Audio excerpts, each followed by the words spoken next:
completely different.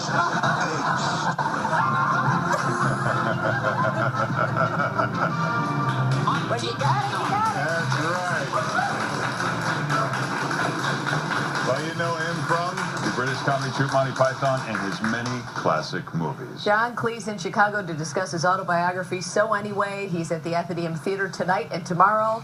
So great to meet you. Well, it's fun to be back here. This is one of the great cities of America. I love it. It's just the weather. Apart from the weather, it's beautiful. terrific.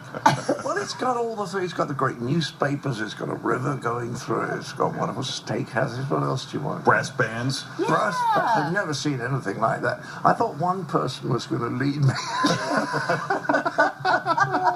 We have a very big budget here. Yeah. You do, That's don't you? how- But they've knocked it off your salary. That's exactly right. I'm wondering, when you look at these clips of Monty Python, did you have any idea when you guys were involved in this, when it started out, what it You would never become? know. I would say the one thing that I've really learned in my lengthy life, I'm now 76, is that you never know what's going to work and what isn't going to work. I made 2 movies. They got identical scores when they had trial audiences, and we thought the second one's going to be as successful as Fish Called Wanda, and it wasn't at all. Nobody went to see it. Mind you, they did re-release Star Wars the next week, but you never know what's going to work and what isn't. You reference in the book there that comedy is hard. Why do you think it's so hard? I think it's because you never know whether it's going to work or not. But even at my age, and I've been doing it for 50 years, I now know that something I think is going to be funny will be funny, but I don't know if it's going to be very funny or just a little bit funny. I still don't know. The audience tells you. We were showing a little bit of the Dead Parrot sketch. We were not showing that clips one. of You're not What is the flogging that story one. behind that one? Are you tired of seeing that one? It's a classic. I am bored to death with that.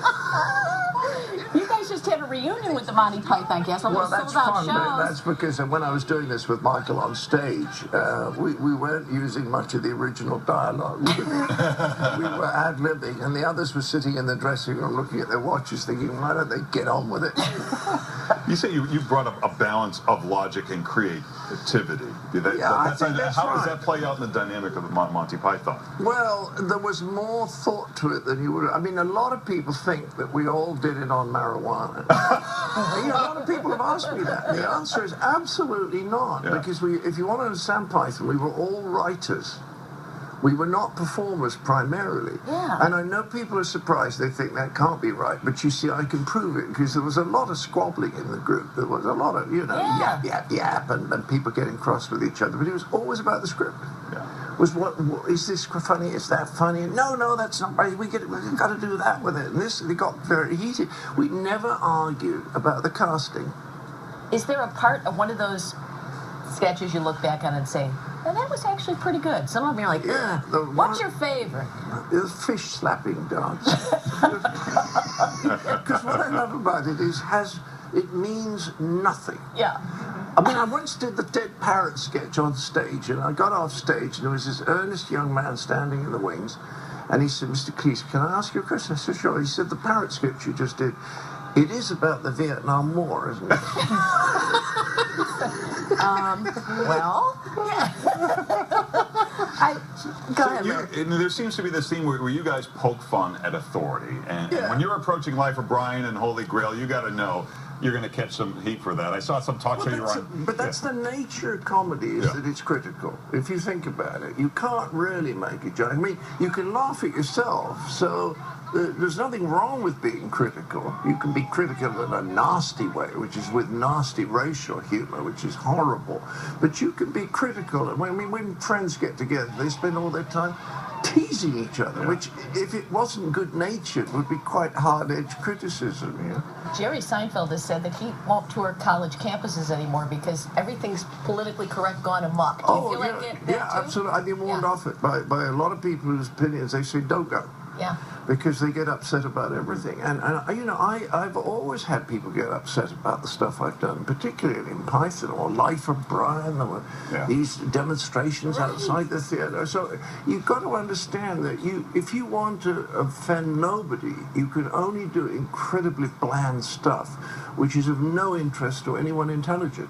So you have to take a little bit of a risk. I saw your daughter's a stand-up comedian, Yes. and I was looking at her Instagram page. You're very active on the social media, John, and so I saw this letter that she posted that if your response to a fan, this had to be years ago, it says, "Dear Matthew, I'm afraid I'm much too important to write notes to people like you. Please remember I'm very, very, very important. However, there is no John Cleese fan club. I enclose a photograph to remind you of my importance." But you missed something out. There's no John Cleese fan club because they were all murdered in 1983 by Michael Palin's fan club. You sat at a typewriter and answered the letters. And Well, I used to have time in those days. I don't anymore. I absolutely I'm love it. swamped by these stupid emails. Do you like it? Getting... Well, it depends. It's like anything in my business. In small quantities, it's fun. Yeah. The people come up the street and want to chat or autographs, and that happens 4 times in a day. That's very pleasant. Right. If it happens 50 times in a day, you get a bit pissed off with it. Well, you can see John at the Athenaeum Theater. Here's the information on your screen on Southport tonight and tomorrow for Life and Last from So Anyway. And oh, it was just your birthday like last week, wasn't it? Last week, yeah. Happy birthday, dear John. Happy birthday to you. Oh, no.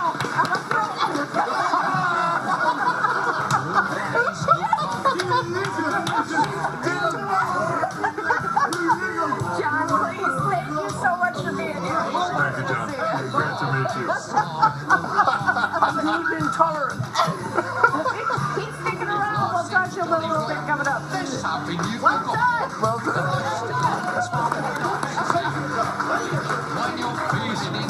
We're at 61 at O'Hare, 62 at